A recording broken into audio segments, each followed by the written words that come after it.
ಇಲ್ಲ ನನಗೆ ಆವಾಗಿಂದು ಒಂದು ಭಾವನೆ ಇತ್ತು.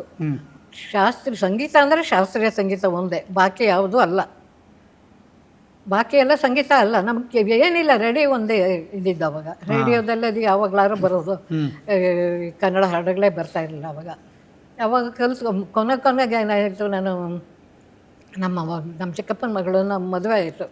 ಮದುವೆ ಮಾಡಿಕೊಟ್ರು ಬಾಂಬೆಯವರು. ಆವಾಗ ಹೋಗ್ತಾ ಇದ್ದೆ ಬಾಂಬೆಗೆ ಯಾವಾಗಲಾದ್ರು ಒಂದು ಸಲ.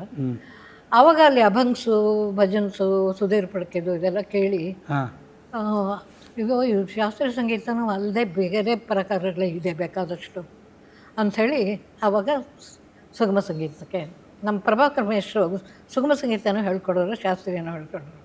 ಆಮೇಲೆ ಅದಕ್ಕೆ ನಾನು ಜಂಪ್ ಆದೆ ಅಂತ ಹೇಳ್ಬೋದು. ಬಾಂಬೆಗೆ ಹೋಗಿದ್ದಕ್ಕೆ ಈ ಉಪಯೋಗ ಆಯಿತು ಅಂತ. ಸೀನಿಯರ್ ಮಾಡಿಕೊಂಡೆ ಶಾಸ್ತ್ರೀಯ ಸಂಗೀತ.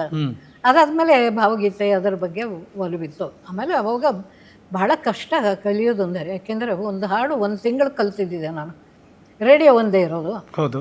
ನಮ್ಗೆ ಯಾವುದಾದ್ರು ಒಂದು ಹಾಡು ಬರುತ್ತೆ, ಸಿನಿಮಾ ಹಾಡೋ ಅಥವಾ ಯಾವುದೋ ಒಂದು ಹಾಡು ಬರುತ್ತೆ ಅಂದರೆ ಅದನ್ನು ಬರ್ಕೊಳ್ಳೋದು. ರೇಡಿಯೋ ಹತ್ರನೇ ಒಂದು ಪೆನ್ನು ಪೇಪರು ಇಟ್ಕೊಳ್ಳೋದು.